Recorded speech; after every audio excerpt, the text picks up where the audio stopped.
Bills Mafia, good morning, and thank you so much for tuning into this week's episode. We have a lot to cover, from the Stefon Diggs conundrum to our evaluation and projections of this Bills wide receiver room. Welcome, everybody, to this week's episode of Under Review.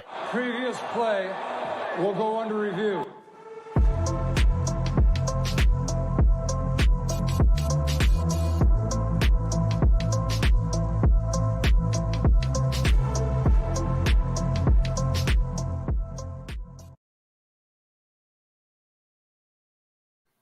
And once again, everybody, thank you so much for tuning in. I'm really excited about this week's episode, not just for the conversation we are about to have, but because of my incomparable guest that is joining me today. You have seen him on our network. He has graced your Twitter feeds. He is one of the smartest people I've had the pleasure of meeting. Please, everybody, I don't even want to, I'm doing you the disservice by introducing you. You go ahead and plug whatever you got going on to our crowd. No, man, that was super kind. Thank you so much. That was awesome. You're too kind.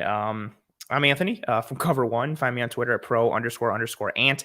I am the host of Disguise Coverage, live every Tuesday at 9 p.m. Eastern, and I am the co-host of the Cover One Film Room with Eric Turner, live every Wednesday at 7 p.m. Eastern. And both of those shows focus on the X's and O's and the schematic pieces of the Buffalo Bills, football in general. There's game tape, there's advanced metrics, there's a lot of different pieces. And I'm excited to be here. We were talking earlier, like, I feel weird. Like, the light looks different coming from my right side because it's like a Saturday. It's like a morning and I'm doing a show, but you're awesome and I appreciate you having me. I've been on the show before, so I was excited to do it again. Thank you very much.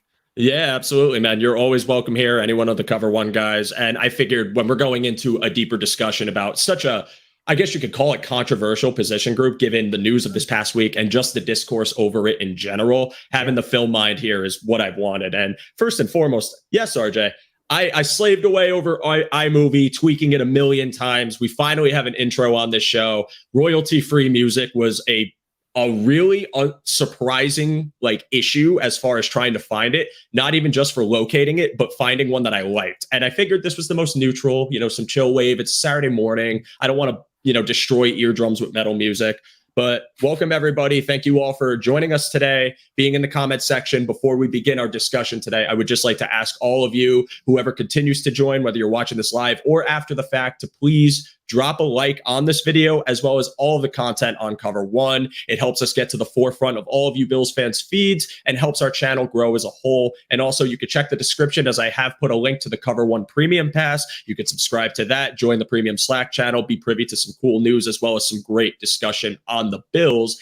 And speaking of great discussion on the Bills, you see the jersey I'm wearing it. You know where this conversation's about to go. And that is Sammy about Watkins jersey, right? It is a no, it's actually a Joe Webb jersey, believe it or not. Oh, nice counter. So we are talking about Mr. Stefon Diggs. And now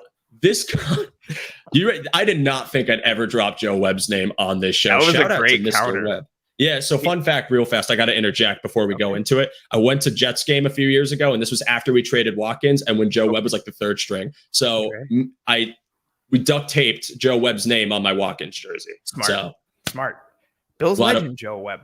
Bills legend missed a wide open Taiwan Jones in the end zone of that New England game. We do not forget. However, he is partially responsible for that win against Indianapolis. So. I was going to say he helped break the drought, so I take it. Yes, absolutely. So now, anyways, Stefon Diggs discussion. So this past week has been a whirlwind, everybody. We all know it. You've all heard about it. We've all discussed it in our own different way, and everyone's had their own unique perspective on it. But I'd be doing, Bills fandom as well as just the conversation a disservice if I didn't bring it up here on a show where I like to cover just what's going on in the Bills world.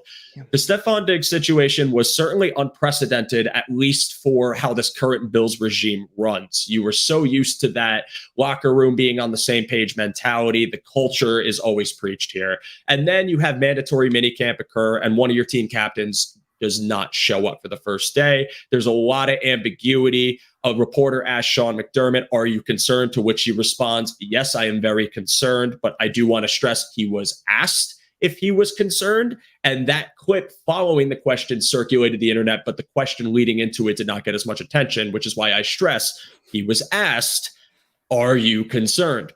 So naturally, we all run to conclusions. We freak out. Emotion trumps a lot of people's logic, and that happens. I understand completely. But the next day, Diggs comes back, and the conversation is, hey, they worked it out. You listen to the words of Mitch Morse, Von Miller, Josh Allen, all seem fairly nonchalant about it, more so having Diggs' back and understanding that the game is emotional, that conversation happens, and that things have to be hashed out. So, Ant, I want to ask you, because I know you and Eric went live the day we found out he wasn't at camp. Give me your thoughts on this entire situation and how you feel it affects things going forward for the Bills. When it first happened, I literally was like, oh no, like, because it's been this entire him missing day one of mandatory minicamp was kind of like this culmination of this entire offseason theme of everybody kind of like stressing and worrying and wondering about Stefon Diggs and his relationship with Allen. It started with, what we saw in that Bengals game and then in the locker room after, and then he's missing OTAs, but all the conversation was, it's fine. He'll be there for the mandatory stuff. It's fine. He'll be there for the mandatory stuff. And then all of a sudden he's not at practice. And then more details come out and it's like, oh no, he was there the day before and the morning of, but then he left. And then McDermott gets asked that question and he says he's very concerned, which right after he says like, he's not going to go into the details, but everybody left that part out. And it's just like, oh, he's very concerned, yada, yada. I think going forward, I don't think it's as big of a deal as it is potentially being made out to be. I think I would have been concerned if he didn't show up for day two. I would be lying if I said there still wasn't some sort of trepidation in the back of my mind, like worrying about like, is this still going to be something that's not fully resolved and it's going to rear its ugly head somewhere in the future? But I think with Diggs and the type of player that he is and person that he is, and I mean that positively, and you even saw it on day two when he was practicing. He's already taking guys back like Keyshawn Johnson and Jalen Wayne, and he's coaching them up and he's, showing them stuff on whip routes, which we broke down in the film room. I think, this is, and I don't mean this negatively, like, I think this is just par for the course for this guy. Like Stefon Diggs grinds. Like he is a true professional when it comes to the craft of being a wide receiver. And he does that all offseason. There's a lot of guys who their social media pages in the offseason are just vacations and beach spots and events. And Diggs has some of those, but majority of Diggs's clips are him like running routes in a beach or in some random high school field, running routes and like covered in sweat, like working on his footwork. And he cares a lot. He's super competitive. And when you got dudes who are that passionate and who work that hard and who are that competitive, sometimes it leads to sometimes it leads to things that aren't very smooth or aren't very streamlined. And I think that was one of those issues. But if you watch how practice was the next day, and it wasn't like forced interactions that people caught a couple glimpses of, it looked like he seamlessly transitioned back into the team and there was nothing sideways. And you heard what a lot of the players were saying. I don't think this is something that divided the team or divided the locker room. As of right now, who knows going forward, maybe some more things start to surface. But as of right now, it's in the back of my mind. And I think it should be, because you don't want to see this happen with anyone, but I don't think it's this, huge DEFCON 5, or I don't know which one's worse, DEFCON 5 or DEFCON 1, whichever one's the worst DEFCON. I think it goes up. I think it's 5, I believe, but don't quote me on that. So whichever one is worse, I don't think it's that kind of situation, but it is something to monitor just in case, to be better safe than sorry going forward. Yeah, and I'm glad you brought that up. And before I give my point, this is a great point from Jim, and I actually do want to stress, because this is the wording I used. I feel like the did not show up isn't great wording. He did show up to minicamp and was talking with McD, then excused from practice. That's exactly what happened, according to Sean McDermott. Yes, and this is kind of the discourse that emerged, is the rushing to conclusions and kind of the ambiguity of the situation led to a lot of panic. And I think this whole entire situation is a great lesson to be learned for the entire fan base and really just fans of football in general, about kind of what goes on behind closed doors and your perception not matching the reality of what goes on. Now, I think there is this idea that the team, they put this image out there about everybody gets along, we're all in this together, the culture is immaculate. And I do believe that to be true. But what I also believe is that the NFL, football in general, is a clash of the minds and a clash of the emotions. You are talking about a locker room full of dudes with different backgrounds, came from different upbringings, different personalities, different interests, different things they like, different things they don't like, different temperaments. When you have this mixture of people, you create an incredibly volatile situation, even in the best of locker rooms in the NFL. When it comes to Stefon Diggs, we've known him to be a very passionate, very emotional, heart on his sleeve kind of guy, because he wants to win. He wants what's best for his team. Now, there is an argument to be made, I'm sure, about time and place with Stefon Diggs, right? Maybe the reaction at the end of the Bengals game was a bit over it a little too much. But I also understand why he does it, because you're playing an emotional game. Again, your passion for it, all of your energy, everything in a loss comes out, and he was angry, rightfully so. And I think he did the right thing by leaving and not allowing his emotions to make him say something that could be regrettable, because we've all seen red before. It is very easy to say the wrong thing and have people haunt you for it for the rest of your life, especially as a professional athlete. Now, Stefon Diggs comes back, and we don't know the context of said conversations between him, Brandon Beane, Sean McDermott. So naturally, on paper, we get a report that he isn't there, doesn't show up. And we wonder, what is this all about? What's going on with the Bills? But to me, what I think is Stefon Diggs went in, maybe there was a conversation, and maybe that conversation got heated and turned into a yelling match. But what I don't think is that signals a collapse, signals a regression of the mind, signals the fall of Constantinople, as I tweeted this past week, signals anything more than a simple argument that probably happens more often than not in an NFL locker room that we just simply don't hear about, because it's not worth reporting on. But because you're talking about Stefon Diggs, you're talking about the arms up at Allen, you're talking about the offseason where people read way too deeply into his Twitter. And I stress, stop reading into Stefon Diggs' Twitter. It is the most ridiculous thing you can do, haunting every word this man says and projecting insecurity onto everything he says, to me is a waste of time and a waste of your energy. But because people were doing this, and because this all happened, the fire caught, the dry forest erupted into flames, and we leave to this discourse. And it upsets me a little bit, because I feel like a lot of the logic that comes with it, and this is not calling out anybody in particular, nor do I blame people for getting emotional about it. We love this team. We love Diggs. We love it, and we want to see them win a Super Bowl. So anything that threatens that is something that we'll get emotional about. But I also believe that what you witnessed this week and heard about were two human beings that might not have even reached an agreement together, that might still disagree, having their emotions come out naturally, resolving it like adults. Sean McDermott making the right decision to not have Diggs come into practice, maybe overheated, letting him take the day to cool down, resuming the discussion later, and coming back to it eventually. Now, do I think Sean McDermott is in the right in this situation totally? I can't say for sure yes, because there's a lot I don't know. And I do think maybe the wording could have been a little bit better. Maybe going to the mic and saying very concerned after you're visibly upset isn't a great look. And that leads people to run to conclusions about the fall of the Bills.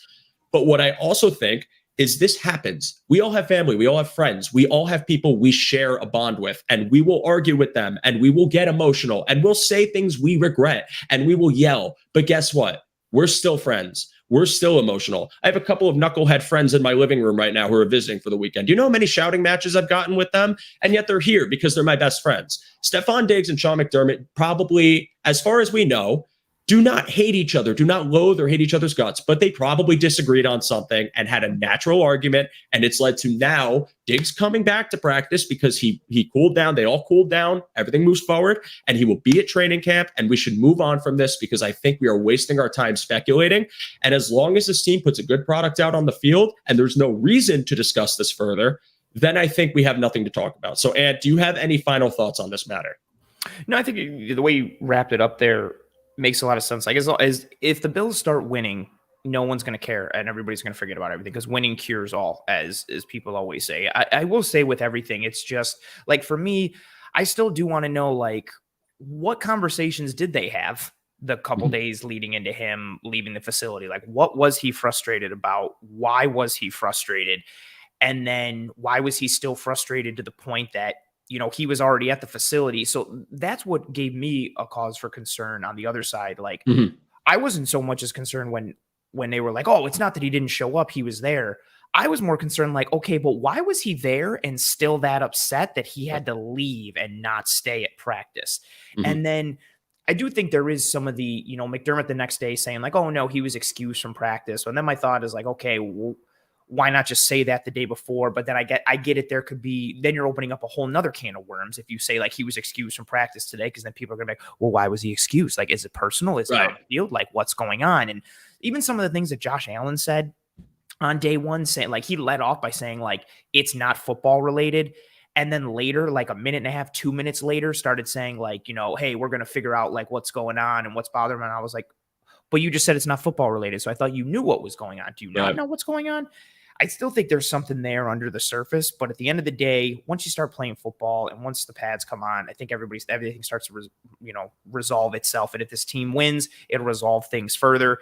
And then last little piece with it, you alluded to several points of it that I'm about to say. The nature of football is get as big and as strong and as fast as you can, and then put on protective body armor and then smash into another dude for 60 minutes once a week, sometimes twice a week if you're playing on a Thursday. Like the nature of the game is violence and toughness and emotion and passion. And yes, you will get some players who are soft-spoken, always calm, always rational, able to just stay even keel no matter what. But this is a violent game played by people that are coached to play it violently, and they work extremely hard, and their livelihood and career is on the line with every rep that they take in practice and in games. So when I see guys yelling at each other on the sideline, I don't really make too much of it because I'm like, it's football. And also you see it all the time. You see guys yell at each other on the sideline all the time, but it only gets made a story if it's by somebody who they think is a diva or a locker room cancer or something. When Terrell Owens would yell on the sidelines, there's T.O. being T.O. again. When Tom Brady would yell on the sideline, it was like, look at that leader, Tom Brady. And it was often that happened, mind you. And I get the nature of it because Owens comes with more baggage and he's behaved in ways that'll make you think that he's a diva. I understand it, but the comments have said it here, and Joe, you alluded to it. A lot of times the media drives these narratives. And if the media decides something's a story, it's going to be a story even if it's not. If they decide something's not a story when it should be, it becomes a non-story. And that's how you kind of live and die as a fan, which can stoke the flames and fan them, or it can kind of put water on it and quell it all. Yeah, and I'm glad you bring up national conversation, because this also occurred in a very dry time of the offseason. Like, we are in the weeds here before training camp. So when you have nothing to talk about besides the endless DeAndre Hopkins speculation, and this happens, like a great example of this, and I'm not a conspiracy theorist, I'm not trying to make this sound ridiculous, but look at Adam Schefter, right? So the Bills canceled the final day of practice, something that they did last year and something that the Colts and the Patriots did, as well as other teams. And Adam Schefter specifically plucks the Bills and says they canceled practice. There is a reason they do that. And I understand why they do this, because it gets you it gets you clicks, it gets you revenue for your company. It makes sense. But also, I guess the takeaway I'd like for a lot of people who I saw who I think overreacted is to just know to parse the BS, know to get through the BS and see when things are getting played for conversation and things are actually like legitimate. Like, for example, I'm glad I'm blanking on his name right now because I thought the take was ridiculous. I don't even want to say his name, but on the Pat McAfee show yesterday, Mike Lombardi. The discourse about Leslie Frazier and Sean McDermott stemming from this Diggs issue, which several people, Benjamin Albright, people in our sect, Tim Graham, have deconfirmed multiple times, and literally go watch the game and look at Leslie Frazier calling the plays with 13 seconds left. Like, this is what happens. And this is why I just asked Bills fans and people in the NFL world in general, for all news and for Bills fans to other teams, please just let's see what's actually legitimate. Let's look for the facts of the case. I know people get defensive about their team, and usually you roll your eyes and you say, yeah, you're just being a homer. But a lot of the times that comes from a valid place. I went to college with a bunch of Pats fans during the Deflategate era, and I was getting lectures about what was actually real and what was complete BS, which a lot of it was complete BS. So this whole conversation, we'll bury the hatchet, because I think someone in our comment section, I know you have to talk about Diggs, but is anyone else getting Diggs talk fatigue? I am too. I want to move past this, but I just wanted to bring it up because I felt it was worth talking about one more time. We just need to move on from this and understand that it's not always going to be perfect. Locker rooms clash, minds clash, emotions clash. It's football. This happens in every locker room. Look at the Bengals after they lost to the Chiefs. I think it was Pratt doing the yelling. I forgot who it was at, screaming at his teammate going into the locker room. Why did you do that? But Nothing. Because it's passion, because it's the game. But now this happens and it's Diggs is a diva. It's just, there's a narrative that surrounds things. And I think it's best that we just try to form the opinion based on what we know that's legitimate and try to parse through the bull. So, Ant, do you have any final thoughts on this before we move on? No, I just think again, I want to go to the source point of it all, like the yelling on the sideline. And granted, the stuff in the locker room after didn't help and the offseason stuff didn't help, but it's sports. And I think Diggs was holding Allen accountable. And you see that a lot on the sidelines. I think, Joe, you probably won't like this example, but I'm a Red Sox fan. Red Sox are playing the Dodgers in the World Series in 2018, and they're looking like crap. I think it's game 4. And there's that scene of Chris Sale walking up and down the dugout, getting at everybody, telling them to quote, like, effing pick it up. And this isn't good enough. And he yells at everybody. And the Red Sox go on and turn it around in the next half of that inning. And they end up winning that game and they win the World Series. Like, that happens in sports all the time. Like, guys holding each other accountable, guys getting at each other. I think, everything else after made that situation look bad. It's the multitude of things. Fair enough, to each their own. It's the multitude of things and all the breadcrumbs that you pick up and add together. But just keep that in the back of our minds for, I don't know, if somebody yells at somebody again this season on the sideline, like if Micah Hyde yells at Kyer Elam, don't be like, oh, yelled at Kyer. Like, what's going on? Like, no. Yeah. They're a family. Yeah. They can't yell at each other. What's happening? They're not allowed to yell. Guys, is Sean McDermott leading this team to the weeds? Right. Are we about to collapse? No, you're not. It's football. That happens every week. So let's relax about Stefon Diggs. Let's stop reading Stefon Diggs tweets. Let's stop overanalyzing things we have no idea behind the scenes. And let's just focus on what the product is on the field. If there is obvious signs of collapse, this team is losing games, everyone is visibly frustrated, comments are made that are very obviously anti-coaching, we can have a discussion. But for now, if this team goes out there and wins 13 games again and you see some yelling here and there, I don't care. I don't care if Diggs gets mad at Josh. I don't care if Josh gets mad at Diggs. I don't care if Kyer Elam cries in the middle of the field and does snow angels out of anger. I don't care, because it probably means nothing other than passion and anger coming out in an emotional game. Oh my God, that felt like therapy. I'm so glad we can finally stop talking about this. And yes, even though you beat them like 15-5 yesterday, the Red Sox do suck. Sorry. They've been struggling for like weeks. Like injuries, the pitching staff wasn't great. And then injuries have hurt them even further, but the offense has gone quiet. I was actually, though, last night I was happy, but I was also annoyed. I was like, but like 15 runs in one game is unnecessary. You couldn't like score some more runs in these other games, so you didn't have to go on a losing streak again. Like, just be there. I don't want to get into the Sox. No. And I could give you 7 hours worth of anger about the New York Yankees and the current way they're run, but I won't, because this is not a Yankee show. But the Red Sox do suck, even if they won last night. I stand on that. Okay. And it's time to move on to our fun discussion about the Bills wide receiver room. Again, if you joined this comment section, joined our live stream late, please drop a like on the video. Really means a lot to us here at Cover One. It'll help us out a ton. Guys like Ant, guys like Eric, all the guys in our network do a lot of hard work, and it's nice to have that hard work pay off by getting the attention it deserves. So please drop a like, subscribe to Cover One and the Premium Pass. Let's talk about the Bills wide receiver room, a polarizing group that was at the forefront of one of the top 10 offenses in the NFL last year. A little bit different looking this year, and in my opinion, a better look than it was last season for a lot of different reasons. But we'll go, I guess, just one by one with all the notable receivers and tight ends and talk just kind of about like our projections for them, how we think they're going to work in this offense, like where we could see them finishing the year as far as stats go, and then just move on from each one. And ironically enough, the first one we got to talk about is Stefon Diggs. So, Ant, you're a film guy. You've watched so many different plays of Stefon Diggs and have lauded at his brilliance all season, all of his career with Buffalo. Give me your thoughts, as he finished with the second highest regular season mark last year. Could he beat that this season with a more loaded room? Do you see a drop-off? What's your prediction for Stefon Diggs, and how do you think he could be used? I still think you're going to see him as the target monster for this team.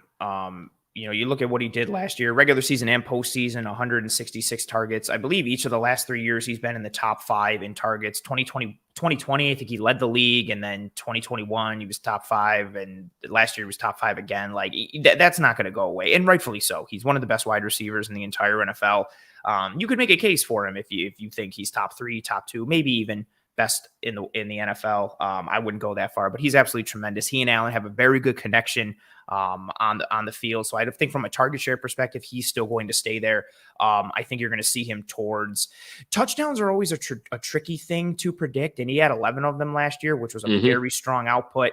And almost 1,600 yards receiving. I think you'll see the targets. I think you'll see the catches. I think he'll be one of the league leaders in targets, receiving yards, and receptions. Oh, also heavy knock on wood with this. I don't want to jinx him and he gets like injured in week 1 or week 2. So if all things stay a status quo from a health perspective, yeah, I think he'll be towards the top of the league. Targets, yards, receptions, touchdowns are a little tricky to predict, but he will be the focal point from a pass catching standpoint of what we anticipate to be one of the best offenses in the NFL. Again, despite all the hullabaloo around Ken Dorsey last year, which I do think some of it is warranted. At the end of the day, this was an offense that finished second overall in DVOA and second in passing DVOA. Both of those metrics increased from the year before under Brian Daboll. Granted, there were some things down the stretch that we won't get into at this point for the sake of time. But yeah, I think Diggs will continue to be that uber productive guy. From an X's and O's and alignment standpoint, I'm wondering how much he gets used in the slot again. His slot usage increased significantly last year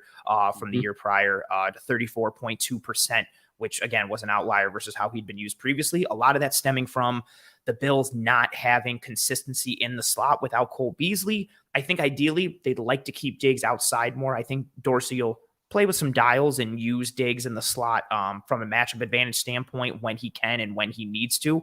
But I think we're going to see him back more on the outside and then continuing to be that target share guy that we expect.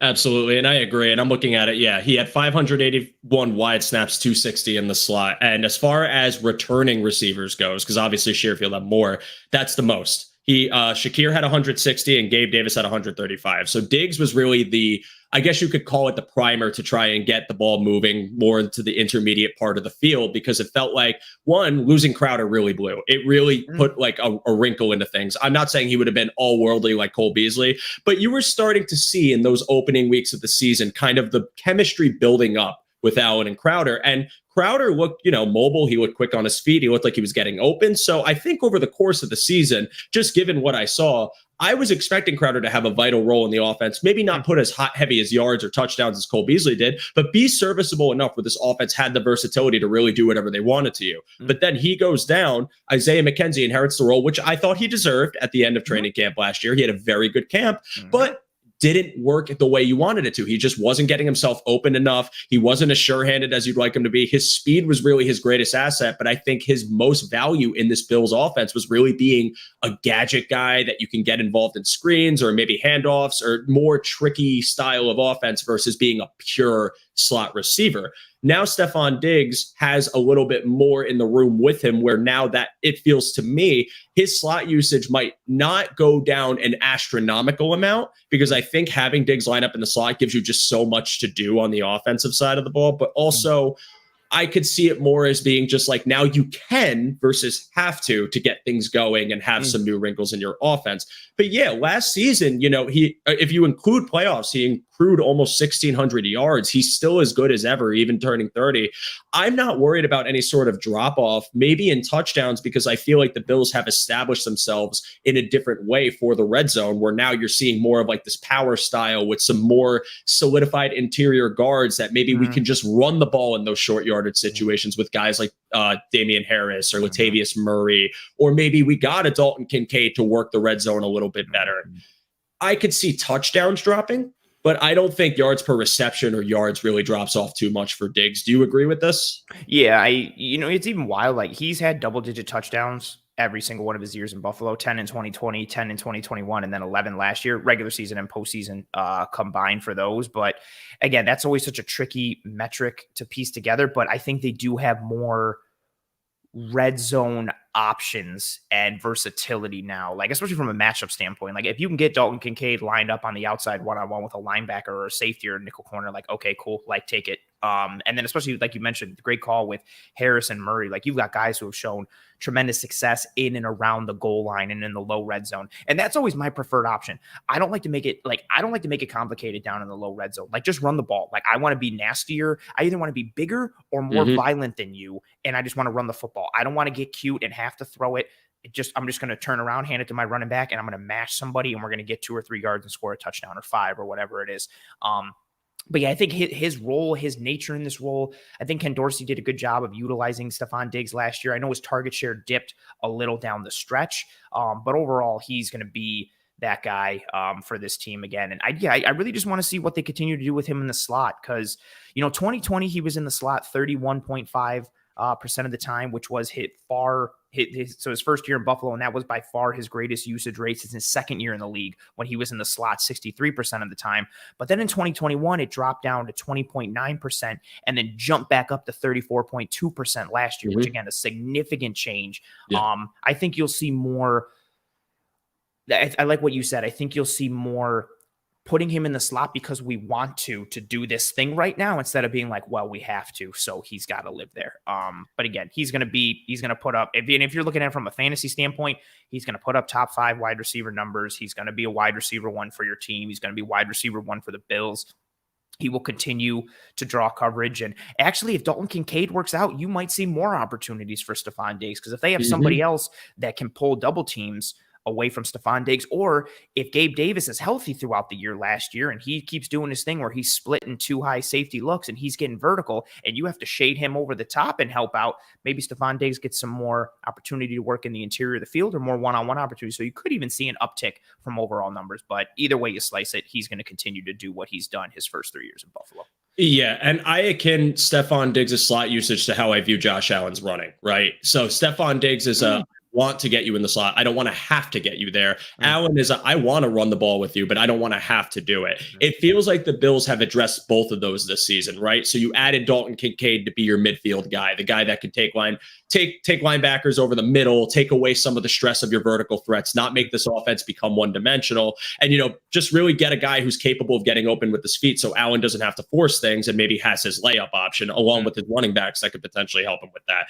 And the same thing with adding in these power backs to go with Josh Allen's running. To me, they've signaled that they don't want to keep putting them in these situations, but rather open it up where maybe the offense wants to change things up. Maybe the defense has adjusted in some way. Maybe the box is a bit lighter for Allen. Maybe Stefon Diggs is just really good at getting open in the slot and can bully these linebackers. Let's make it happen. I just don't want to see the offense end up in another situation where they're dictated on what they have to do versus we want to run this field and make your defense dictate what we want to do. And when you do that, then we're changing it up again. I think they have all the potential to. And one thing you bring up with Ken Dorsey, in his rookie season as a coordinator, I think it's, trying different things, seeing what you have. Maybe the route concepts aren't that creative because maybe he just doesn't understand how to make them that creative yet. Or maybe he just didn't have the personnel to get really wild with it. Because again, I think not having a slot option that was reliable hurt this offense immensely. And I think it doesn't get talked enough about how important Cole Beasley was to this offense and how important a valuable running game beyond Josh Allen could be for this offense. So on paper, they've set themselves up to make it work. And as far as Stefon Diggs goes, yeah, I don't see a drop off in his production, but honestly, I'm totally fine with his touchdowns even being halved if it means Kincaid's getting some love, Knox is getting some love, or we're just running the ball in. At some point, football is a very schematic, complicated game, but it also can boil down to caveman brain style thinking. Me want to run fast, me want to mow you over and go in end zone, touchdown. Like, it's that simple sometimes, and that's what I think the Bills are trying to do and what I think Diggs could potentially be. So, Ant, any more thoughts on Diggs before we move on? No, that was very well said. And you can win in 2 ways with football. You can win schematically, where you design something great, or sometimes it's just talent based, and it's like, hey, my guy's better than your guy, and I know here they're one-on-one, and I'm just going to give it to my guy. And that's usually what it is for Stefon Diggs. Yeah, I mean, Allen said it himself. Sometimes their play is, hey, run. Go straight, go down the field. I throw it up, you catch it, because it is that simple sometimes. Like a 50-50 ball is the most simple thing in the world. It's, hey, I'm going to throw this ball far. Go up and get it, please. And the guy will be like, okay, that's simple.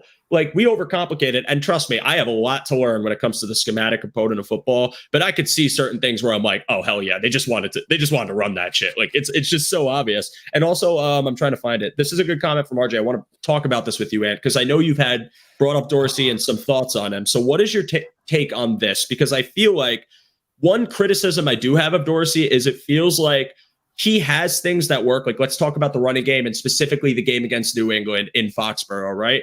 They were dictating everything with their running attack. James Cook looked good. Singletary was moving the ball. They had some trick runs with Allen. They controlled that game. But there was a specific part, I think it was early fourth quarter, where they had every opportunity to keep that going, run the clock down, and they drew up 3 straight passing plays with Allen and had a 3-and-out. Wow. That is kind of my microcosm issue with Dorsey this past season, is it feels like it's not so much what he can come up with, but when he decides to call things and his usage of certain things and how he can get away from them. But I'm open to be, wrong on this. So what is your take on that? No, I there was definitely inconsistencies. And I think as the season progressed and there was more tape and more sample size available of the Buffalo Bills offense, teams defended the Buffalo Bills better and things got harder for Ken Dorsey. And he didn't necessarily respond in the way I would have liked schematically. But then there were other issues like the red zone. It wasn't great on the year, but it was woefully underperforming early in the year. And then they got better as the season went on. My thing with the Dorsey piece is, I think he's a lightning rod for criticism for a lot of people, and so much keeps being blamed on him in unfair ways. Like, I keep seeing people who know nothing about scheme being like, oh, well, it's Dorsey and his scheme sucks. I'll be like, name me a route concept and tell me about scheme. Like, you don't. So how can you know that it's Ken Dorsey's fault? And I also think people don't take into account the other things. Like, here's an example. The Dolphins wildcard game. I see Dorsey getting all the blame for Josh Allen taking these shots downfield. And well, Dorsey's only calling verticals. And that's not what's happening.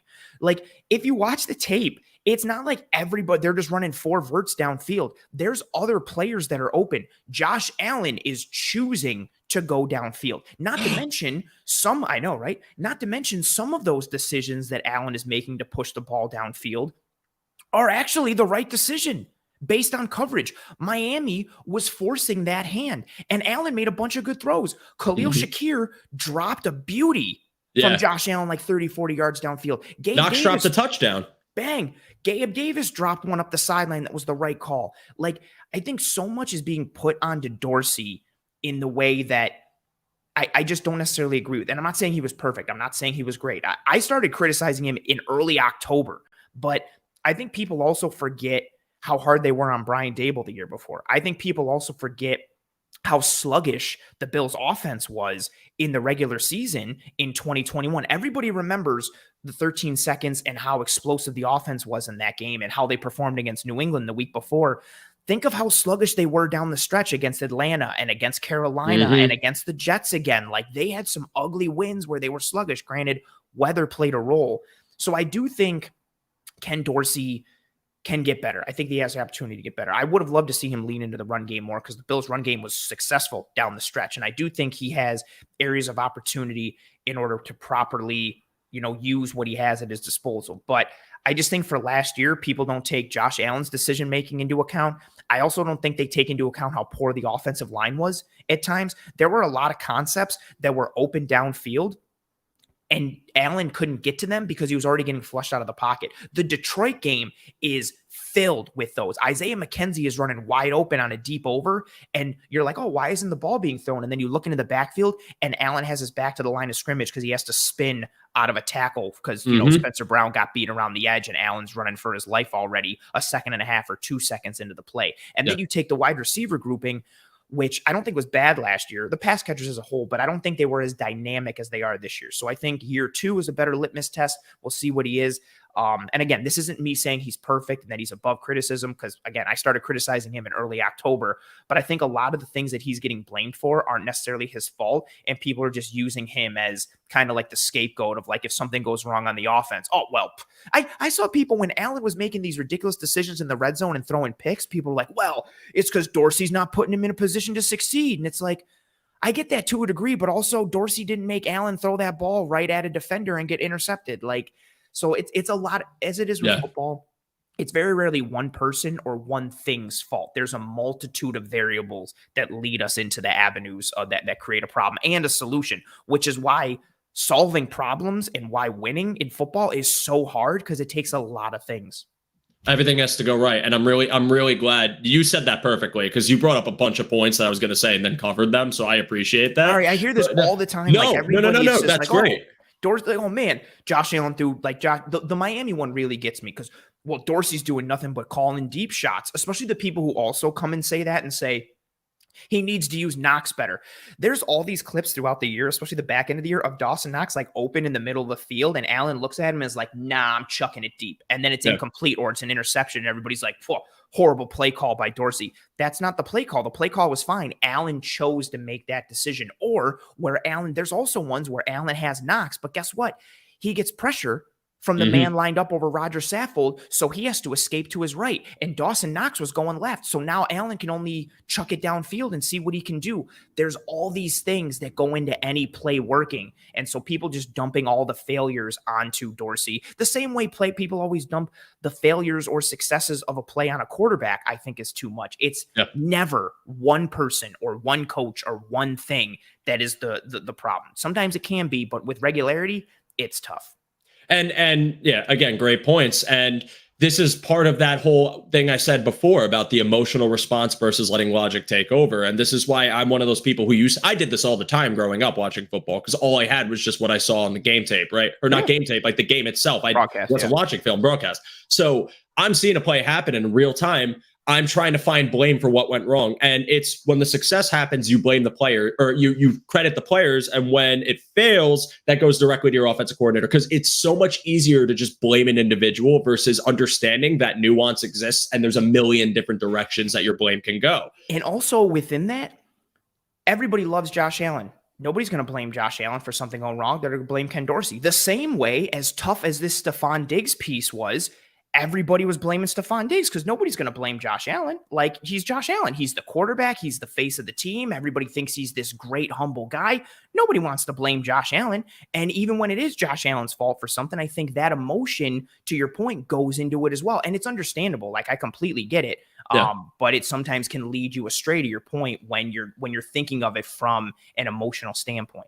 Right. And I'm guilty of doing it to this day. I don't want to act like I'm on a pedestal here. I get emotional and I'll make a terrible take or get upset. Like the Dalton Kincaid pick, I was furious for like 5 minutes. Then I got talked off the ledge and I realized, like, oh, this could be great. Like, that's going to happen when you watch a game like football. Such as it's emotional for players, it's really emotional for fans.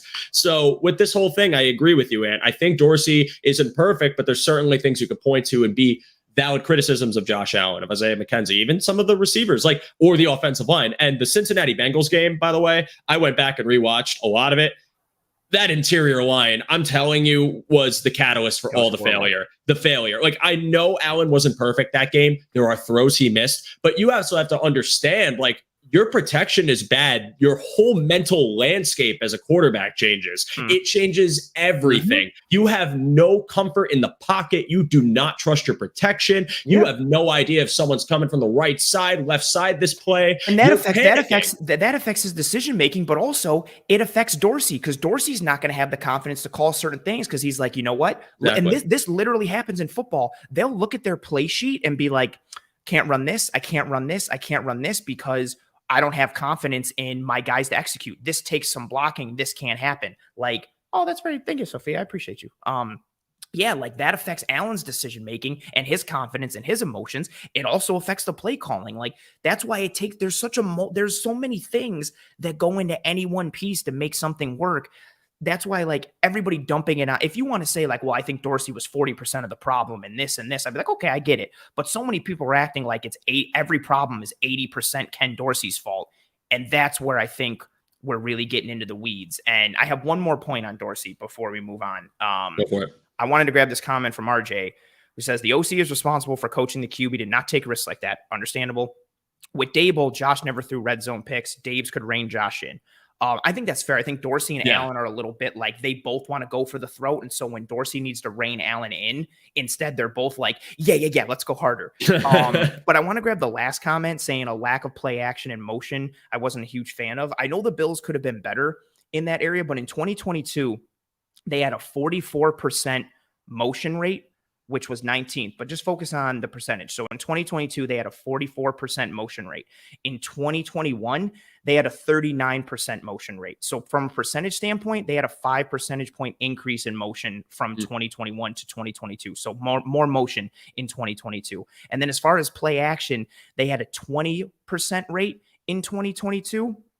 they had a 22% rate in 2021. So they actually weren't too far off from a play action standpoint, 2 percentage points less than the year prior, but 5 percentage points higher when it came to motion. So, and that's another piece that I see, like, people see a narrative and jump onto it and they're like, oh, well, he's not using motion and he's not using play action. There's not some huge discrepancy. Both of those numbers that I pulled are from SIS, which is what we as a brand use to chart a lot of our stuff. So he actually used more motion than Dable did the year before. And play action was 2 percentage points less, but all in all, things were decently similar, but he was actually higher in some ways and lower in some others. So that's, again, another narrative that I think people get attached to. And I'm sorry, I feel strong. No, do not worry. I love this take. I agree with everything you're saying. If my microphone didn't cost me over $100, I'd drop it on your behalf because that was just a boom take. But I've already broken one microphone by accident. I don't need to do it a second time.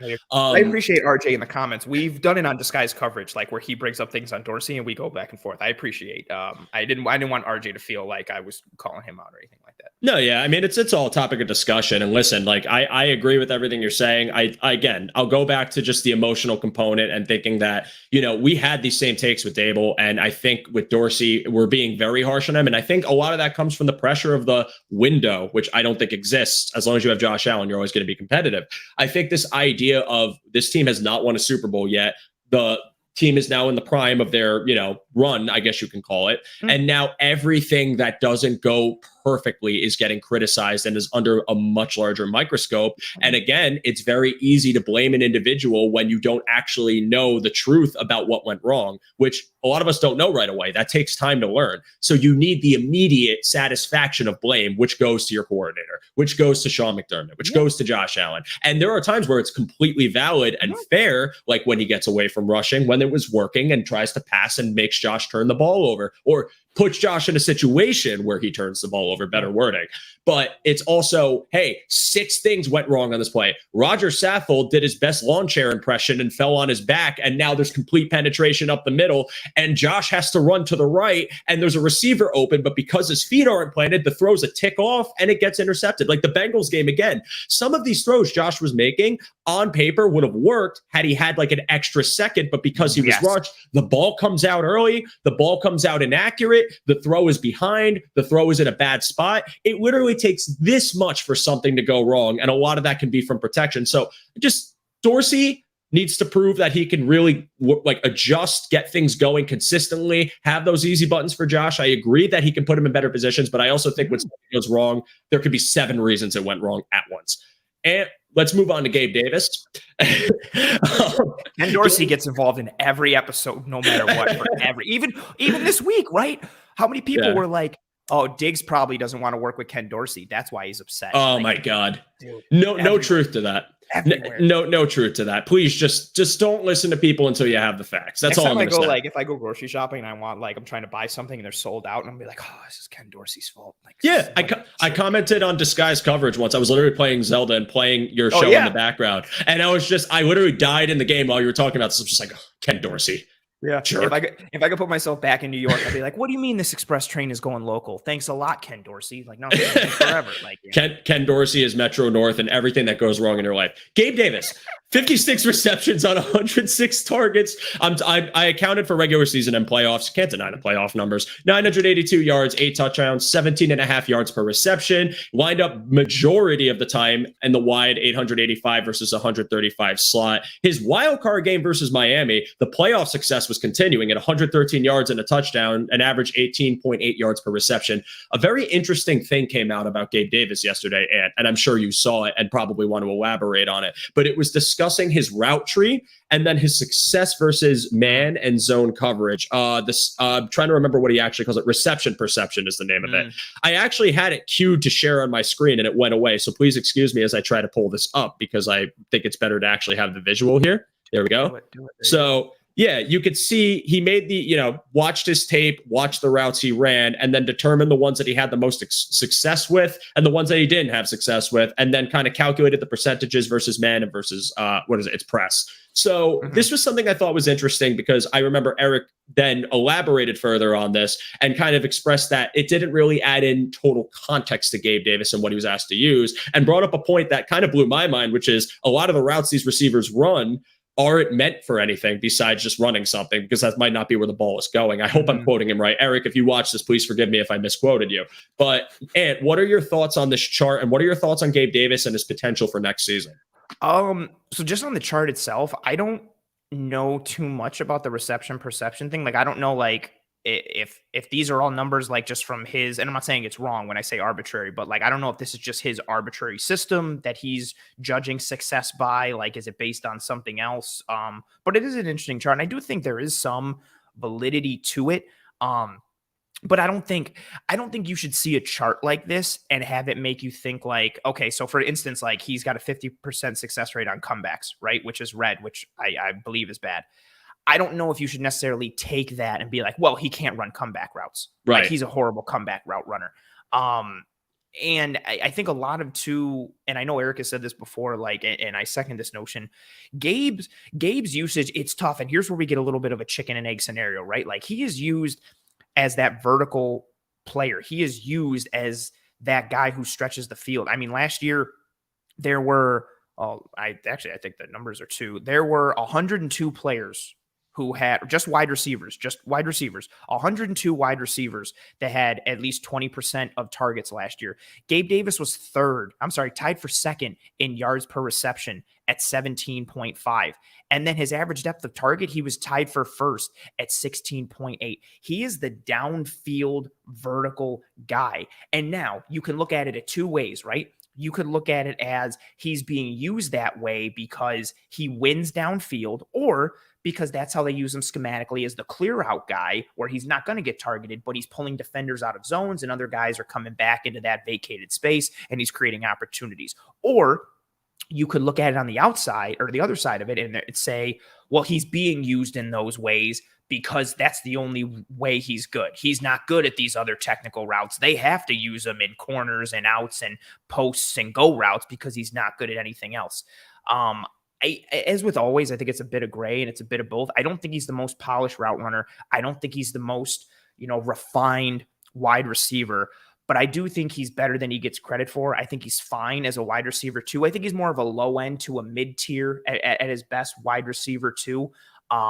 But he works downfield. He's good vertically. I know the dropsies have been an issue, but he's also made some of the most spectacular catches we've seen over the last 3 years, like juggling catches and sideline toe taps. So it's a bit of a consistency piece. Yeah, Gabe Davis works super hard. I think he's won their like hardest worker or Iron Man award, whatever it is, like 2 years in a row. He's a beast in the weight room. So I think it's a little bit of both. I think he is successful at what he does.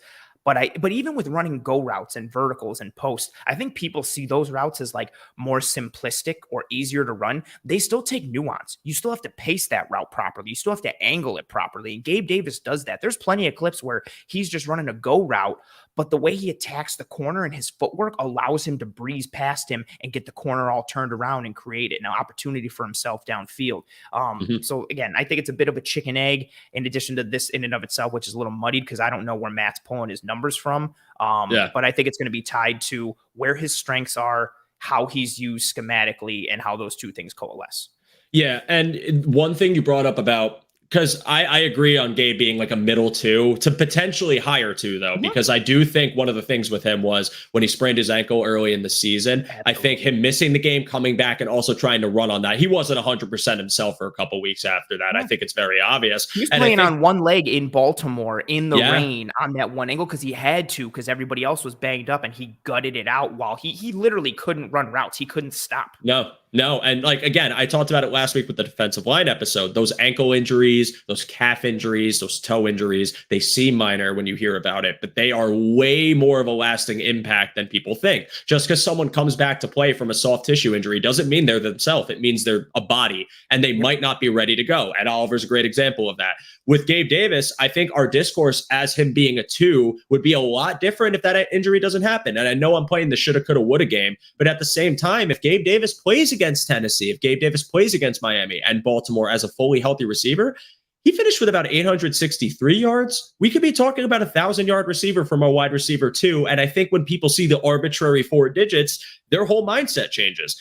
And I think you brought up a really good point about Gabe running the go route, because I think it opens this conversation up about his type of receiver and how, even though it seems simplistic, it's not. And there's a lot, again, I don't know. I don't try to act like I've ever been a wide receiver on the boundary. But what I can say is I understand that when you play this position and you're running a go route does not necessarily mean, hey, run in a straight line. It could also mean, hey, find the right angle to go upfield, because then you could get this guy behind you and get yourself open to make a catch. Hey, run at him at a specific acceleration. Maybe if you run it this way and then speed up or slow down, you might get him off balance and then progress forward past him. Like, there's a lot more thought that goes into it. And I think what happens is people, look at the stats, the raw stats, and they see the low lights and they see the low drop percentage, and have kind of formed an opinion that Gabe is, not a true wide receiver too. I don't think Gabe's perfect. And I do think there are drops where you could look at it and be like, Gabe, you got to get that in. I even think the Jets game, the final pass, that ball was in his hands. I know Sauce is DPIing, which I don't think he was. I think Sauce plays a physical corner game, but Gabe had that ball in his chest. Make that catch. You did it against Pittsburgh, against one of the best safeties in the league, with one hand. You can't make that catch on a vert. Those are valid criticisms of Gabe Davis. But as a boundary receiver, your numbers decline, at least catch rate does, because it's a harder ball to catch. It's just more improbable. So with his numbers, I feel like one of the biggest talking points is his drop percentage. He's not a true two. He can't create separation. I don't think that's true at all. What I think happens is that you're either not looking his way because you have a Stefon Diggs on the other side, or maybe when there isn't a true slot option to dictate coverages the defenses are throwing at you, and now Stefon Diggs has a double team, and you could put your CB1 on Gabe Davis, who is, you could consider a two, not meant to beat the best corners in the league, then I think that creates more issues and it makes it harder to get the ball to Davis. And maybe that is a criticism of Davis, but I also think that opens up a conversation about the absence of depth and options beyond Gabe Davis and how that affects his play. So, Ant, any more thoughts on Gabe? Because I do want to move on, because we still have a lot to cover. No, I think you're spot on with Davis. I think if he cleans the drops up, I think a lot of the criticism will kind of go away. And I think, again, I think Dorsey will be able to use him a little differently this year because of the additions they've made to the receiving room and to the pass catchers. So I think you'll see an improved year from Gabe Davis statistically and from a usage standpoint, with a more dynamics added to the pass catching group, and then him hopefully being healthy.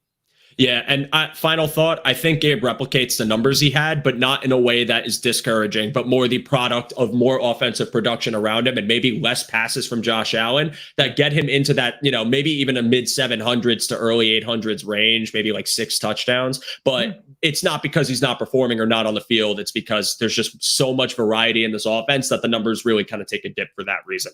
All right, so I do want to eventually get to the tight end. So with these receivers, I'm going to kind of lump them into a bit of a ball and just kind of give me your thoughts on, like, who do you think could be the most viable option as an immediate impact player in this offense? So Khalil Shakir, Trent Sherfield, Deontay Hardy, Justin Shorter. I know that's 4 guys, all different games. But if you had to just give me one that you feel like we'll be talking at the end of the season as a good signing, someone we can think has a great usage in this offense, someone that could really put it away, who would you have to pick? This is hard because my heart wants to say Khalil Shakir.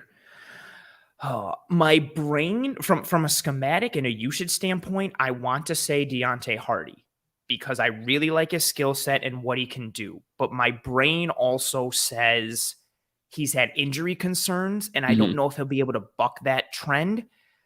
So for toe injury that kept him out of 22. Yeah, like he's been banged up at times. So from a pure logistics standpoint, size and frame and what he can do and how he can be used, I really want to say Trent Sherfield. It would be between Sherfield and Hardy, but I think Hardy's going to be healthy enough that, especially with your question, like where we're sitting at the end of the year talking about, like, who are we talking about the most?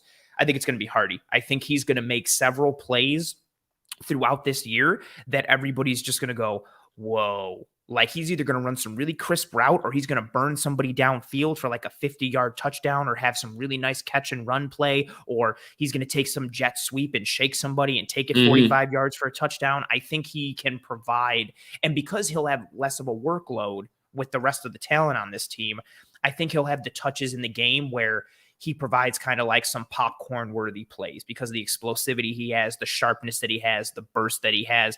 But this is a really fun question because you can legitimately make a case for any of these guys, even Shorter, who I think is a bit of a different animal at this point in terms of his development and where he needs to work. But those top three, especially, you could make a case like Shakir could break out this year. If Hardy gets banged up, it could be anybody. If Hardy stays healthy, he could be a force. And even Sherfield, again, big frame, thick, fast. He's a good run blocker. He's got long speed. He's great on RPOs. You could legitimately make a case for any of these guys. You could.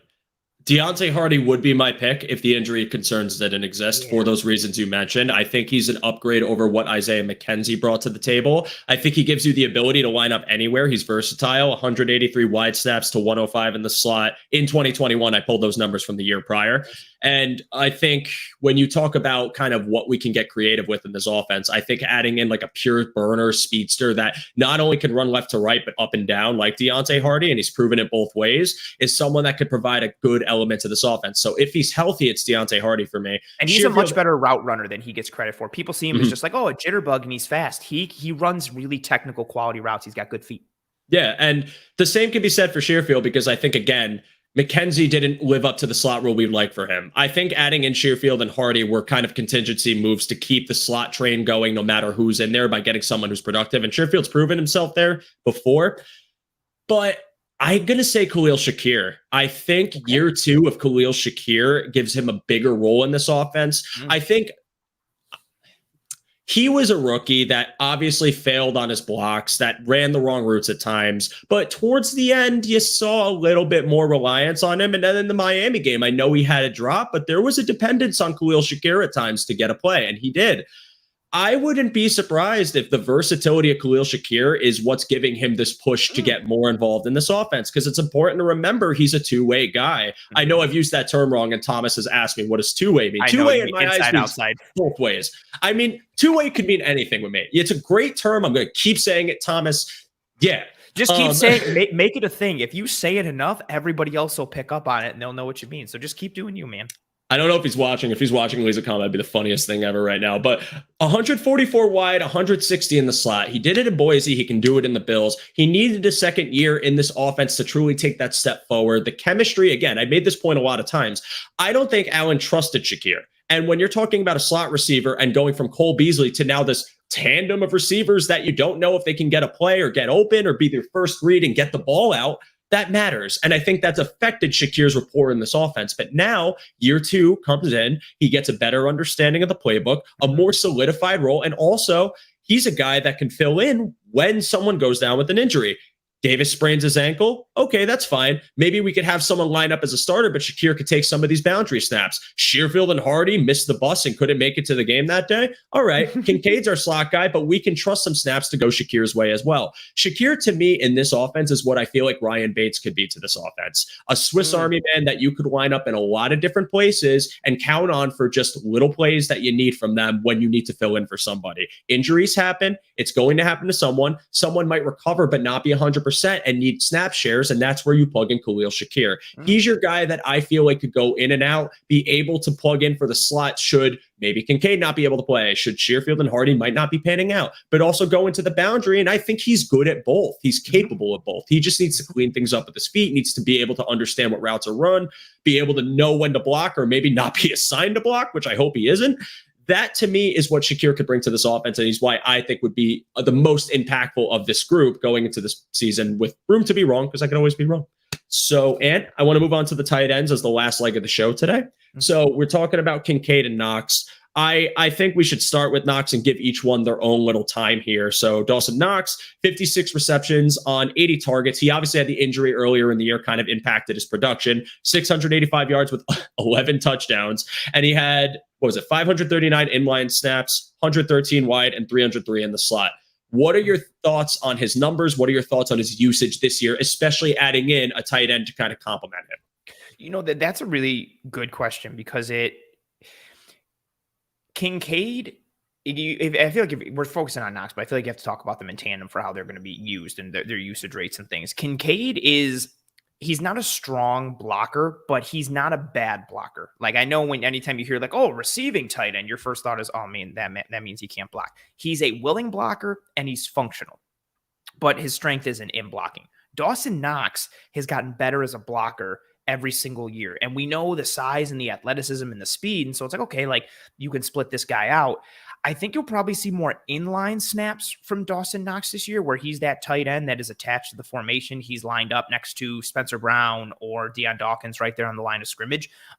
He's been a forceful and impactful blocker in 2021 and in 2022, especially when he hasn't banged up. Still can clean some things up. He's not the best blocker overall, but he's gotten better each year. I think we'll see more of that. And I anticipate a lot of 12 personnel, and I do anticipate more of a run game this year. I anticipate more, not necessarily power football in the perspective of like the style of runs that you have, but if O'Cyrus Torrence wins this job at right guard, even if he doesn't, but if O'Cyrus Torrence wins that job, I really see more of a focus on the run game. And then I think you see more function in the play action game off of that. And so I think the nature of how this offense could be really starts to take an interesting turn based on what happens with the tight end usage and the run game in combination. So I think Dawson Knox, you'll still see him lined up, split out, or in the slot at times. I think they started to correct his red zone usage as the season went on earlier in the year. It was something Eric and I both talked about. Like, he was being kept into block in the red zone a lot. And it was like, no, that's one of your best matchup guys in the red zone. What are you doing? Dorsey started to correct that as the season went on. So I think they have that role for him. But I think if he and Kincaid are both on the field, I think you'll see him as more of the inline tight end and the blocking tight end, which the Bills can then use as a dictation piece and a tendency breaker to be like, oh, well, he's in line, which means he's probably getting matched up against a stack linebacker in the box, and then we go play action. Now that linebacker has to carry him on a sail route or a corner or a drag over the middle of the field or a post, and then things start to get really intriguing. So I think the tight ends will be tied a bit to what the running game is and the identity of this offense, but I think you will see a productive year from both Knox and Kincaid, again, relatively speaking, especially from a red zone perspective. I think these will be kind of going back to our Diggs conversation earlier. I think Knox and Kincaid will be the two biggest like red zone chess pieces and mismatch pieces that the Bills can use. Yeah. And you brought up like 12 personnel, which is something I think the Bills are also, yeah, I agree, are going to run a lot more. I think they have the ability to do it. I think they have the ability to dictate whatever they want to do on offense. On paper, they can run whatever they want, really. Yeah. Dawson Knox, I think it was, I forgot who in our chat made this point. If it was you, Eric, so forgive me, I can't remember who I can give credit to. But the idea was that Knox was the up guy and Kincaid was kind of the crossfield guy, right? Kind of like this two-axis system. And I think that's how you're going to see it work. But I love that you bring up him against linebackers, because Knox is going to be a huge size mismatch for them. He's going to get himself open. And the versatility you have where you can run 12 personnel and have this defense trying to guess which tight end is going to be open. Are both going to be open? Are both going to be blockers? Are they going to run the ball? Like, I want to see Allen throw less this season, and I want Knox and Kincaid to be the biggest reason why, because they can block if you need them to, because you have teams thinking they're just going to throw the ball a bunch in the game. And then all of a sudden they transition to this heavy look, and then Knox is on the right side blocking along Brown, or maybe Kincaid's blocking on the left. And then you have this wall and they can get these runs across. Like, there is all the potential to do it. I think Dawson Knox, a lot of the conversation last season was kind of, well, where is he? What's going on? We just paid him all this money. And I think the injury played a role. I also think personal reasons might have played a role as well. But also towards the end of the year, he was going. I mean, I just said during playoff numbers and regular season numbers, he had 11 touchdowns with potential for one more if he didn't drop it in the Miami game. I still think he's a great blocker who's developed over the past few years. I think he's as good of a receiver as you can find for a tight end in the league when he gets involved as much as he can. I think Allen's got to see him more, and I think Dorsey can absolutely scheme him open more. But yeah, the thought of Dawson Knox this year excites me for the reasons you mentioned. The red zone and the running game. I think he's a willing blocker. You're going to get him involved in these 12 personnel looks where it's just a run or a pass, whether they run play action or whether they have like, Damian Harris on like a third down and they need to get that first down. Because this was my biggest problem, was it felt like this team couldn't get a yard when they needed to get a yard, right? Unless you ran a Josh Allen quarterback sneak. I think Dawson Knox wasn't the reason this didn't work, but I do think that now that you've included more blocking, maybe a more shored up interior offensive line to go with Dawson Knox, who can line up in line, and have him go along with all of these guys and now run this ball on 3rd and 1, I think it'll work every single time. And that's valuable for the red zone, because now it's just taking the pressure off of Josh Allen's shoulders. Now he can hand the ball with confidence, feel like they're able to do this and run when they want to run, not because they have to, and the defense is completely selling out for it, and you can't do anything because you have no beat for it. Dawson Knox is a cog of the machine of this offense. He's a very important one that I think is going to have a vital role. But what I would really like to see is just, how is it going to work with Dalton Kincaid? And to me, I'll transition to conversation about Dalton Kincaid. It feels like we're going to see two halves of the same 1,000-yard receiver. That's how I've always said it. I think you could take one really good 1,000-yard receiver with like 10, 11 touchdowns and split him in half. And that's what this is going to be with 12 personnel in this offense. I think you have Dawson Knox, who's your heavy blocking guy, who's going to be able to get open downfield, while Dalton Kincaid stretches the middle and just creates these different mismatches for defense that already have to worry about Stefon Diggs up top. So, and this will be our final talking point for the day. Mr. Dalton Kincaid, tell me what you think about him. Tell me what you think he brings to this tight end room and this offense. I think first of all, I really like your point of like the two halves of like 1,000-yard receiver. And I think that's a good point too. Like, I don't want people for Dawson Knox, and as we talk about Kincaid here, I don't want anybody to think of their success in terms of overall like raw numbers and like stats and usage, like especially with having like Stefon Diggs and with how many options exist now in this offense. And then if they run the ball more, I don't want anybody to think like, well, Knox only had like 52 catches for 500 yards and 8 touchdowns. It was a failure of a season. Like, no, I think his skill set, similar to Kincaid's, but differently with Kincaid, which we'll talk about, allows him to be used in specified areas where you can create mismatches and then attack the defense. I don't think Dawson Knox is ever going to be like this volume guy where he's getting like 115 targets a year just because he plays with Stefon Diggs and how the nature of this offense is. When you flip it to Kincaid, man, like Kincaid is just, I hate doing it because everybody has like made this comment. So no, you're going to say it. You're going to say it, aren't you? He's a wide receiver in a tight end's body. Oh, like, okay, good. I thought you were going to say he's Travis Kelce. Oh, no, I'm not doing that. I don't do like that. No. All right, cool. His ability to function inside, outside, his blocking is better than I think he gets credit for. His ability to get vertical, he is a walking mismatch because, okay, if you're going to put a nickel corner on him, he's going to eat that nickel corner in the run game. He can block him all day. If you're going to put a linebacker on him, he can match, depending on who the linebacker is, he can match with him decently as a run blocker, but he's probably going to be a heavy mismatch out in the route distribution on whatever kind of route you want to run. He can run those option routes from the slot that Cole Beasley used to run. Now he's not going to run them with the same jitterbug kind of shiftiness that Cole Beasley had, but his understanding and feel for leverage, his ability to ID coverages pre-snap and then adjust and function and find openings and vulnerabilities in the defense post-snap. He's very quarterback friendly. He functions on all 3 levels of the defense. And when I say that, I mean the underneath, the intermediate, and the deep aspect and the vertical. If we're trying to kind of think of what the Bills could be schematically, I think you'll see more 12 personnel as a whole from some traditional looks where, you've got a 6-man surface where it's your 5 offensive linemen.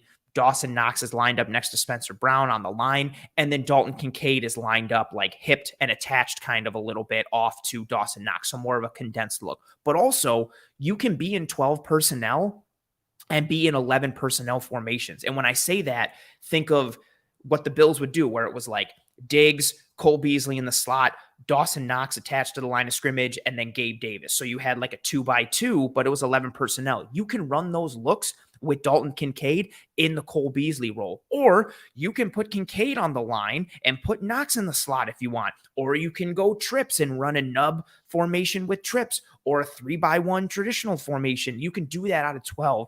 I think Knox will be more of the slot receiving tight end, more of the option route tight end, mismatch creating in the slot in those areas. I think he is going to be the predominant slot receiver for this team. I think it'll be him and Hardy and Sherfield. We'll see what happens again from an injury standpoint and how things really fully shake out and what happens with Shakir as well. But I think Shakir is more of the backup for Gabe Davis and the boundary piece, in addition to be a jack of all trades, like you said. So the slot is really going to come down to, for me, Kincaid, Hardy, and Sherfield. And with what Kincaid allows you to do from a multiplicity standpoint, in addition to his stats from the slot, which I'm 1,000% going to look up on Twitter on my phone once you start talking, because I don't remember them off the top of my head. Like from the slot specifically? Yeah, I had his stats. I put a tweet out about Kincaid from last year, like where he ranked in the slot against not just like tight ends, but for receivers as a whole, like everybody in 2022, and his numbers were wild. So I'm going to look it up once you start talking so I can bring it up. But he just gives you a lot of mismatch opportunity. I think he'll be that move tight end. He'll be the F tight end or the H-back type role. I think you'll see him on a lot of slide routes. You might see him in the backfield, and then he motions into the slot, like in a short motion or just full realignment or a shift. I think they'll get creative and do a lot with him. And again, Ken Dorsey comes from an offense like where he cut his teeth in Carolina. Greg Olsen and Ed Dickson. Carolina was a heavy 12 personnel team, and Olsen had some of the most productive tight end years and was a tremendous piece, especially how he elevated his game. And Ed Dickson had a lot of key moments as well. And I think the skill sets of Knox, I don't think is as good as Olsen, who was the tight end one, but Kincaid is much better than what Ed Dickson was. So it could get really fun and really creative. The prospect of Dalton Kincaid in this offense is something I'm so incredibly excited for, because I have done a show in the past where I listed my top 5 most important on offense, and he was number 4 as a rookie, because what he brings, the potential of Dalton Kincaid, what he could be for this offense, is the key to everything. It hinges on him, because you're talking about what this could change and morph into, and how much you can create and how much you can change up when you want to, and the looks you can offer and the different packages that you bring on offense. What he offers with his ability in the middle of the field cannot be understated. If he lives up to the hype that we have for him, we are talking about a game changer as far as how this offense can run. Because you were talking about now, okay, you want to sit in too high, you want to drop people back, fine. Like Charles said here, zone coverage, we see 80% of the time. I don't know if that's the actual number, but if you give him a soft zone and he finds a way to get open in space, he's going to do it. And that's the problem, is because now if you have this guy consistently getting open and working the middle of the field and no one's able to cover it, even if you change it, what do you do? How do you defend this? Because to me, I can't think of a way you can, because he'll be open all the time if you have people dropping up or going up. And then if they drop down, now it's just like, okay, put us in man situations where we can have Diggs burn you on the outside, or maybe create something where someone who's a good route runner just gets open in the middle. Like, to me, what he can bring, the prospect, the potential of Dalton Kincaid, the potential of being able to run 12 personnel now, because we weren't able to do it. And we had one of the lowest usages in the league this past season, because there wasn't really, I don't want to make a slight to Quentin Morris. I think he's serviceable, but as far as what we know Morris is now versus what we think Kincaid could become and the different styles, I think 12 personnel is a much more attainable, realistic possibility that could be maybe not majority, but a good portion of the offensive tendencies this season. And one last point I'll make before I turn it back to you is, there was always this conversation, and someone in the comments said, play the Cole Beasley drinking game, because I probably said his name 100 times. You probably have to take another shot right now. You might have to take 3 more. But the reason we compare him to him is not because of they're the same player, but because of just what they're going to offer to Josh Allen. Again, you said it, his understanding of just attacking defenders, getting leverage, using his feet, the way he can get himself open to always be there, to be the security blanket, to be his hands up, open, get the ball to me. Use your arm strength and tight windows if you have to. I will get this ball. He's a sure-handed receiver. That's the comparison. It's not that they're the same receiver. It's what they're going to introduce to this offense, to me, is so important, because, again, I talked about it earlier. What CB, so you don't have to take a shot, offered to this offense the past two seasons before he left was invaluable. It made things work. It offered things up top. It allowed Josh to mix it up and throw intermediate and deep. It didn't handcuff this team to one style of overly aggressive offense, or make it so they were trying to break that, but Allen's mindset changed from lack of protection and lack of trust to be, okay, I'm feeding it downfield because I just want to move this ball the most efficient way I can, because I don't think we can sustain a drive. So now if you get this chess piece that's just able to get open in the middle of the field and just work on any linebacker you put on him, or at least most of them, because obviously the top 5 guys are top 5 for a reason, it opens everything up, which is why he was on my list, and why I think it's so important that even if he's 75% of what he could potentially be, it's still going to make things just so much better offensively. Do you agree with that? Do you have any reservations, I guess, with what I spoke?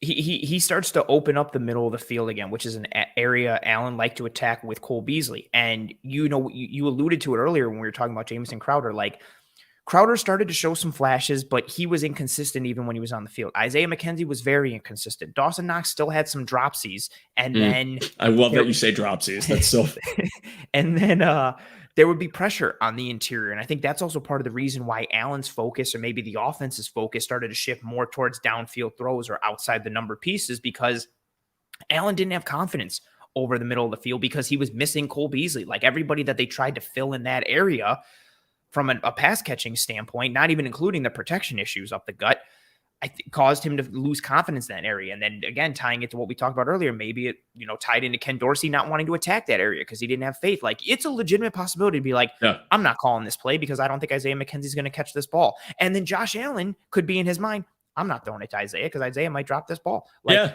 And then you're going to go somewhere else and try and do something else. Kincaid adds that security blanket back to the interior from the slot position or running routes from attached to the formation. And he's so strong there. And I found my numbers in this tweet. So amongst the 77 players in college football last year, wide receivers, tight ends, anybody in 2022 that had at least 50 targets in the slot. So there were 77 college football players that had at least 50 targets in the slot. 77 players. He was third in EPA per target. He was 10th in total EPA. He was first in positive play percentage. He was fifth in yards per route run. He was fifth in yards per target. He was fourth in first down percentage, and he was ninth in broken tackles plus missed tackles forced per reception. That's a tight end working out of the slot. Now, yes, the NFL is a different beast. The NFL is a different monster. But when you watch the tape and you see the ways he succeeded, he had a very pro-ready game coming from a pro-ready system and how he was used that translates well to the NFL, and more importantly, translates well to this offense.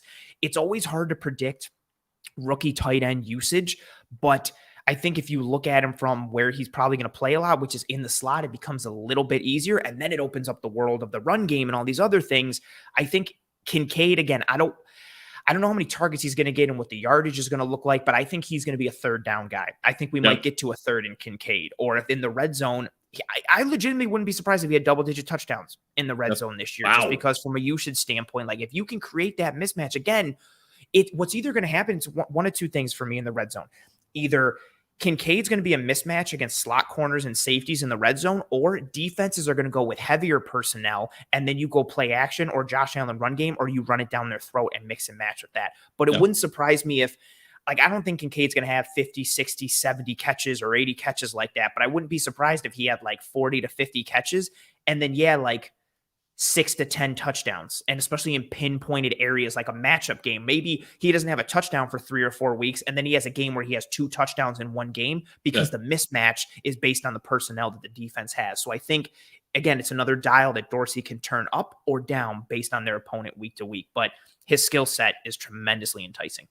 Yeah, and final numbers for Kincaid. I said this point before. For me, I'm not expecting 1,000 yards. I'm not even expecting 700 yards. What I want is give me that his role is established. Give me that he's helping this offense in some way. Give me that you're seeing him open and making those key clutch plays. Or give me that the threat of Dalton Kincaid is getting everybody else more productivity. If you show me that this season, that to me is a win.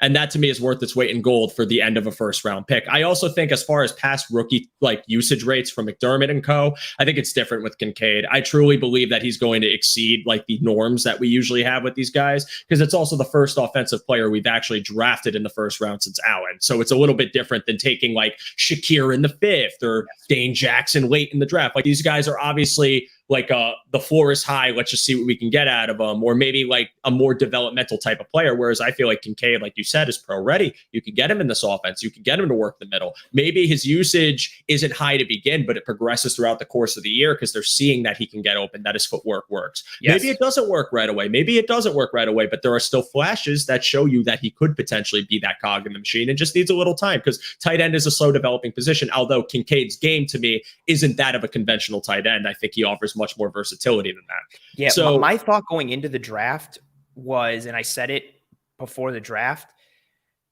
I think you could have made a case. I thought it was a genuinely good debate to have as to who was the better slot pass catcher going into the draft, Jackson Smith-Njigba or Dalton Kincaid. They won in different ways and they did different things, but I thought it was a legitimate question to have in a debate. And if somebody told me that, no, I think Kincaid's the best slot worker in this draft, I wouldn't have really fought him too much. I mean, again, I also thought he was going to go top 20 easy. But yeah, again, I don't want to get into the whole thing where people are he's a tight end. No, he's a receiver and a tight end's buddy. Blah blah blah blah blah. Like he's a big athletic tight end or a big athletic wide receiver who can do so many things, and he fits this offense seamlessly. There isn't a lot of, well, we got to coach him up to get him ready. No, it's kind of close to plug and play, to your point.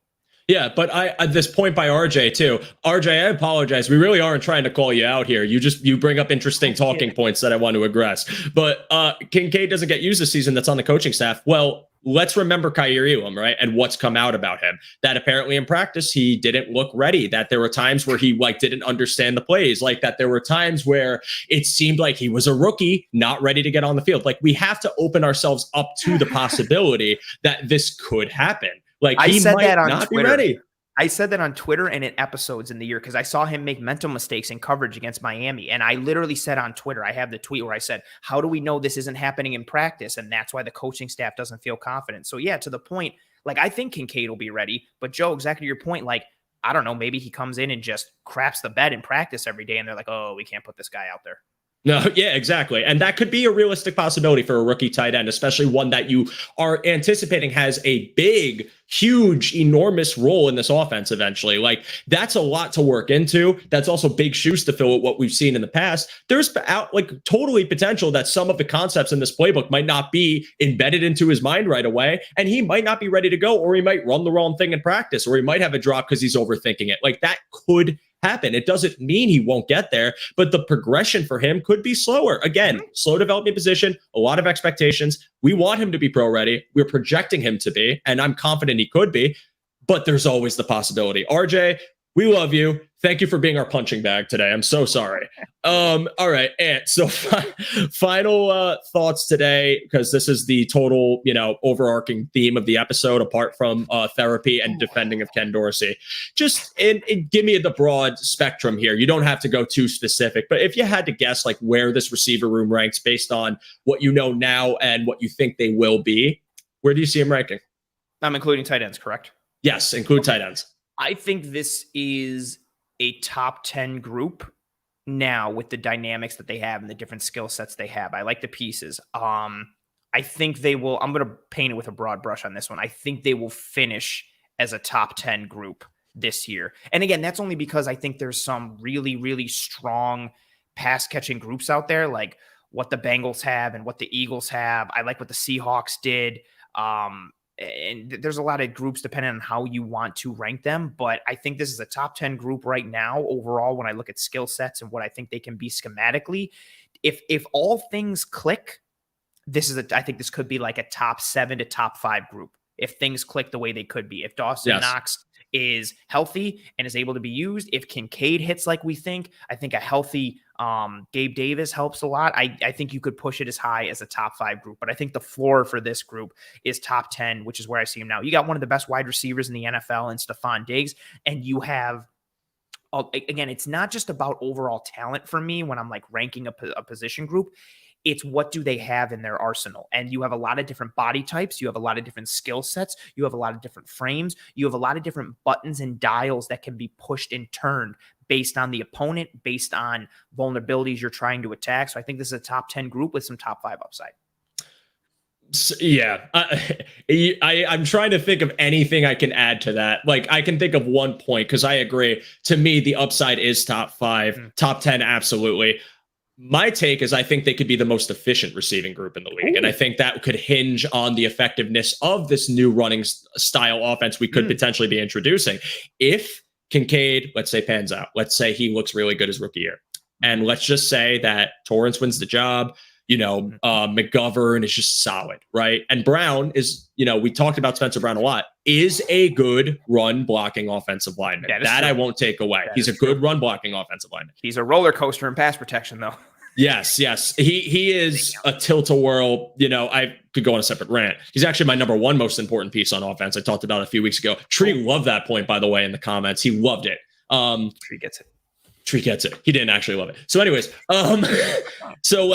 to me, if this running attack works, right? If you can get Harris to be Harris, right? And minimal injuries, even if he does, you still have Latavius Murray in the works. If James Cook can average the same that he did last season or even have a better year, if you can see that you can officially run the ball in 12 personnel, then I could absolutely see the Bills using that as their primary form of attack and leading to more opportunity for not just Diggs, not just for Kincaid, but every receiver to somehow get themselves open in this offense, to which I could believe that their passing numbers as far as how much they're throwing could drop, but the numbers as far as productivity goes and touchdowns could be the best in the league for that reason. I think on paper, if they can stay healthy, and this is what we're predicting, and it actually happens, and they're able to run effectively, and this looks, and the looks they offer, the different types of play action they could run, the different concepts you could throw with the mix and match pieces in the slot, on the boundary, inline, you could have the most efficient wide receiver room in the league easily, but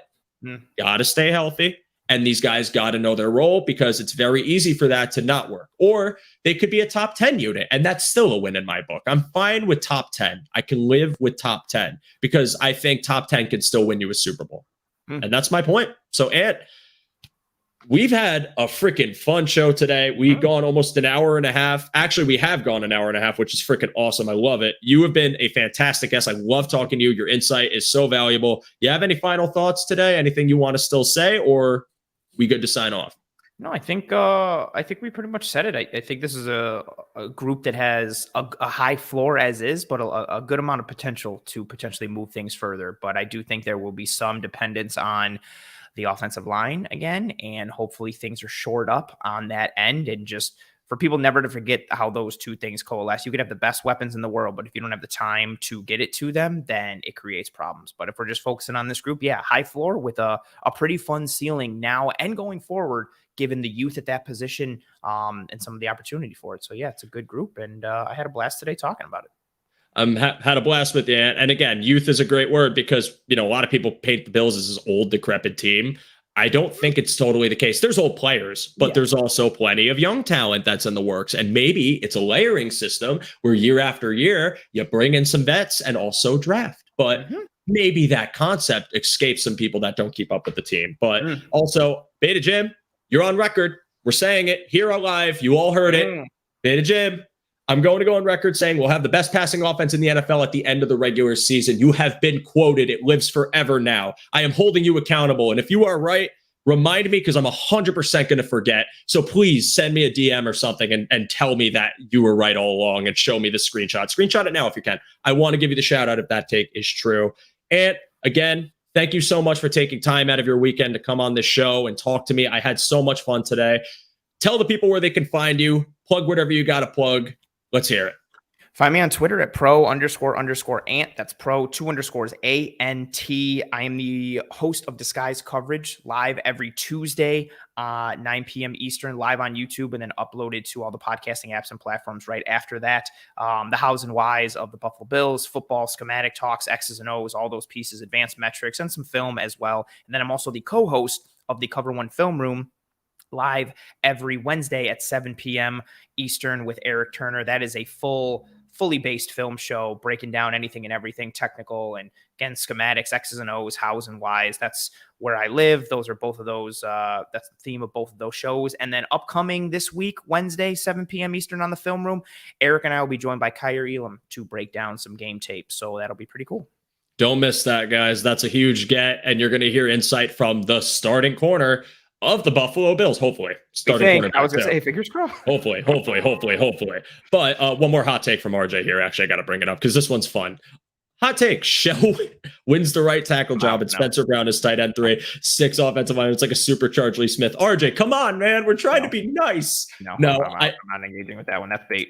That's the Tom Hardy Mad Max gift word. That's bait. That's bait. I don't agree with this one, RJ, but if you're right, I will put you up as well. You deserve it for putting a take out there. Everybody who joined the chat today, everybody who has watched live or watching after the fact, first and foremost, thank you all so much for tuning into this week's episode of Under Review. Please, again, subscribe to Cover One, subscribe to the Premium Pass, which is in the description below. Please like this video and like all the other amazing content on this network. We do it all for the fans. We do it all, provide great analysis. Everyone works so hard to bring this out for you. Please throw a like. It helps us out a ton. Subscribe to the podcast on our channels on Apple, Spotify, anywhere you can find us. This episode will be live later today. But for Ant, For myself, I wish you all a very go Bills. You all have a great weekend. I will be back next week. Take care, stay safe, and once again, go Bills.